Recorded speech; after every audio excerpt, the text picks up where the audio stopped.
В связи с возникшим на днях инцидентом в аэропорту Якутск в аэропорт Нерюнгри были перенаправлены 3 рейса, 2 из Москвы, 1 из Санкт-Петербурга.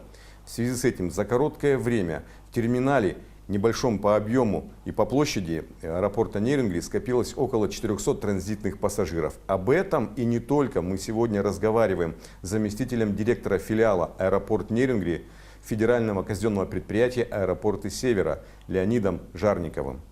Леонид Адольфович, прежде всего от лица телезрителей нашего телеканала хотим сказать вам слова искренней благодарности вам, вашей команде и в вашем лице администрации района и поселений за принятые в кратчайшие сроки меры, чтобы как-то сгладить времяпрепровождения пассажиров.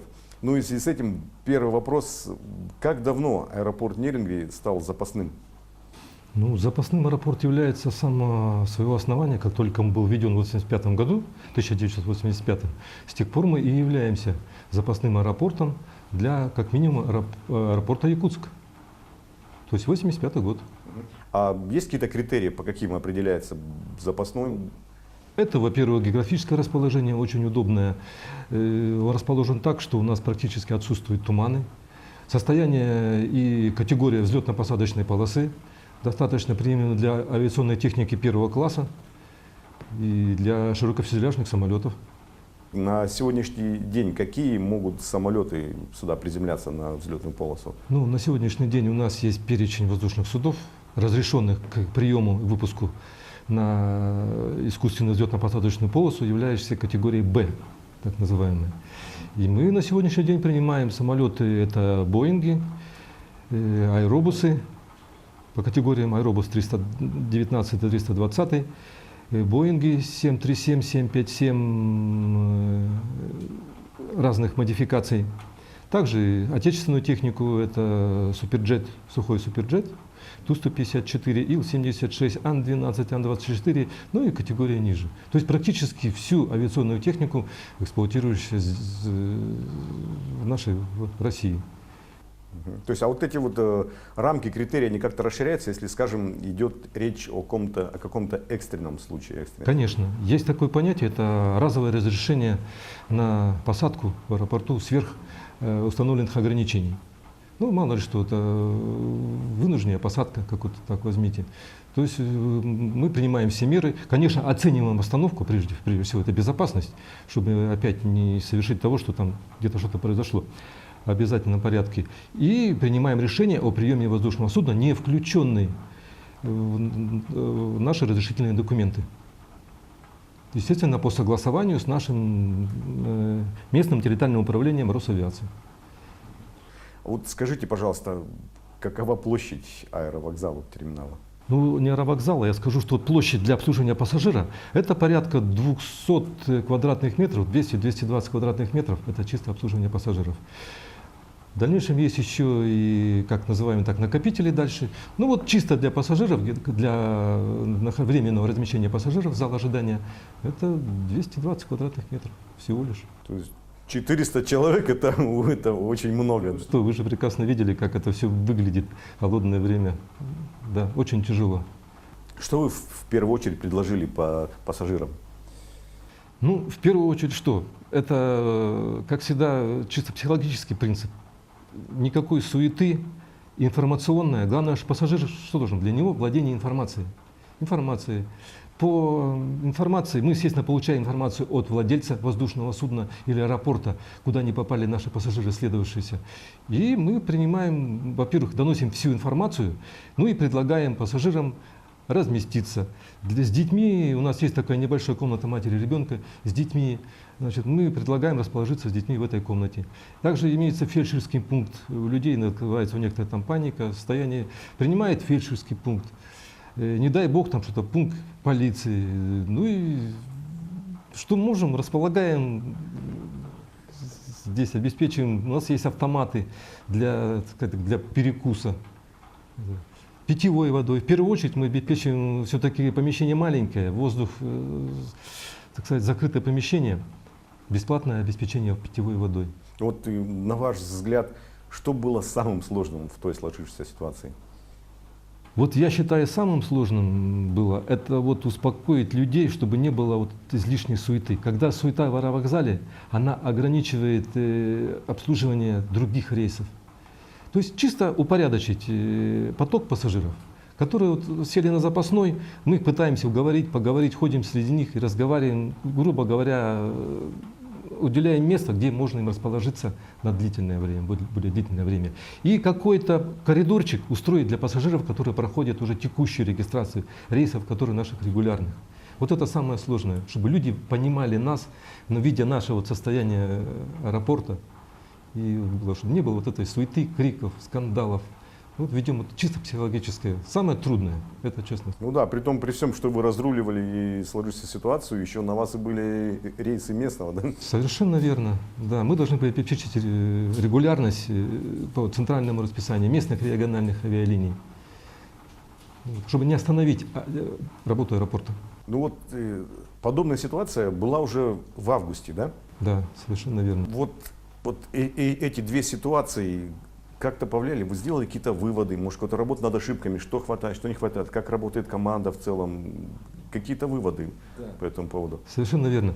В августе даже еще больше было пассажиров, но нам тогда помогли погодные условия. Часть людей на свежий воздух вышла, подышали, походили, посмотрели на нашу якутскую природу, южно-якутскую. Ну и совершенно верно, мы внесли кое-какие изменения в технологию работы. Вот в том числе у нас так всего две стойки регистрации, всего лишь в нашем аэропорту, это считается нормально. И вот мы внесли небольшие изменения в технологии обработки вот, действительно пассажиров, чтобы не остановить аэропорт. Внесли. Ну и, естественно, обратились к коммерсантам, видя нашу ситуацию, к коммерсантам нашим, с предложением организовать пункт питания. Не то, что там вот эти автоматы разовые и питьевая вода. И на сегодняшний день ведутся работы на Привокзальной площади. Размещен уже пункт питания, горячего питания будет там, питание, который, да, я думаю, через месяц мы, дай бог, его откроем. Это очень поможет пассажирам. Это горячее питание есть горячее питание. Человек поел, человек сыт, человек доволен. Ну да, сытый человек, добрый человек. Да, ну вот вернемся к ситуации в аэропорту Якутск. Вот на ваш взгляд, если чисто гипотетически, могла ли та ситуация с самолетом случиться где-либо еще? Ну, скажем, в России сейчас, в нашу страну берем. Вопрос очень серьезный, как это любят говорить, да? Ну, я вам сразу скажу, до заключения комиссии невозможно сказать, определить причину, то, что произошло. И, как вы сказали, могла ли эта ситуация повториться где-то там. Не хочу делать ошибки тех людей, которые делают предварительные заключения, не дай бог еще обвинения в том-то или ином случае. Ну, а человеческий фактор у нас в авиации, это же человеческий фактор, он может, секунда неправильно принятия решения может повлиять на любые события, произошедшие. Но я считаю, что у нас в Якутии опытные летчики, авиакомпании Якутия, персонал наш аэропорт Неринг, я даю гарантии о высокой квалификации нашего персонала, который дают заключение о пригодности нашего аэропорта. Есть вопрос касательно нашего аэропорта. Или вообще в любом аэропорту? Не, любом. В любом аэропорту? Да. Ну, тут тоже, я же говорю, зависит от квалификации и специалистов, которые обеспечивают процедуру наземного обслуживания. Подготовка, наземное обслуживание и выпуск самолета. Ну, кстати, про квалификацию. Вот ввиду последних событий, да, будут ли проводиться какие-то внеплановые проверки или занятия с персоналом по дополнительной технике безопасности? Ну, вот это я могу даже с уверенностью сказать, что проверки обязательно будут. Проверки обязательно будут. Готовности наших служб, особенно аварийно-спасательных служб, подразделений наших, к проведению таких работ. Помимо внеплановых проверок, я вам скажу, мы периодически проводим, согласно нормативных документов, проводим подготовку 2 раза в год, так называемый наш осенне-зимний период и весенне-летний период. Мы проводим подготовку нашего персонала, кто включен в группу быстрого реагирования и аварийно-спасательных команд. Мы проводим подготовку как теоретическую, так и практическую, с дальнейшим проверкой знаний людей. А сколько специалистов сейчас работает? Вот в вашей Общей сложности у нас порядка 200 человек сейчас в аэропорту. Ну, а на обслуживание, на процедурах по наземному обслуживанию, обслуживанию воздушных судов, ну, порядка 120-130 персонала.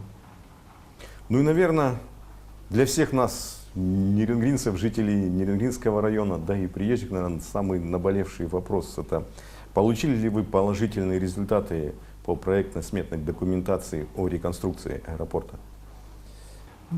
Пока еще нет. Но тенденция к получению положительного заключения, ну, с большой уверенностью могу сказать, что есть. Потому что занимаются специалисты аэропроект. И недостающую информацию мы передаем, вот буквально на днях передали опять недостающую информацию. Опять же, совместно с нашим районной администрацией попросили документацию. Мы дополняем и дополняем. То есть все-таки мы очень надеемся, что положительное заключение будет. Ну, есть шанс Конечно. войти в федеральную программу? Конечно, на всех уровнях абсолютно. Уже, я так думаю, не только глава нашего района, но и уже глава нашей республики озвучивал существующие проблемы по нашим южным воротам Якутии. Да, южные ворота считаются Нерюнгри. Северные ворота — это Якутск, южные — это Нерюнгри. И мы очень надеемся, что мы попадем в план реконструкции аэропортов. И в скорейшем будущем мы получим как новый аэровокзал со всеми. Ну, пока о сроках говорить еще рано, да? Я думаю, что да, конечно. Ну, сами понимаете, нет проекта, нет финансирования и дальнейшей да. ситуации. Ну, работа ведется, как Конечно, очень сильно ведется. Наше головное предприятие, специалисты, ведущие специалисты занимаются очень серьезно вот именно проектом по аэропорту Нерюнгри. Ну, нам остается надеяться, что уже в скором времени мы увидим здесь настоящий, современный, достойный аэровокзал, аэропорт. Ну да, конечно. А уж мы-то как надеемся, наши работники, которые очень давно ждут современный, как вы сказали, аэровокзал, соответствующий всем нормативным требованиям, который уберет очень большие проблемы, существующие на сегодня. У нас существующие сегодня проблемы с Роспотребнадзором, с Пожнадзором, все прочее. Но в связи с предстоящими событиями, мы надеемся, проблемы эти уберутся. И люди наши, люди, которые заслужили все-таки своим трудом, отношением к труду, вот спасибо им за работу, то, что они делают, вот как вы сказали, справились со всеми ситуациями. Я думаю, справимся и в дальнейшем еще более трудными ситуациями. Аэропорт Нерюнгри всегда был впереди и будем всегда впереди. Стараться на благо пассажиров, на благо нашего региона, на благо нашей авиации. Спасибо вам за вашу работу и за интересную беседу. А я напомню, друзья, что сегодня мы разговаривали с заместителем директора филиала «Аэропорт Нерюнгри» федерального казенного предприятия «Аэропорты Севера» Жарниковым Леонидом. Увидимся на телеканале Якутия-24.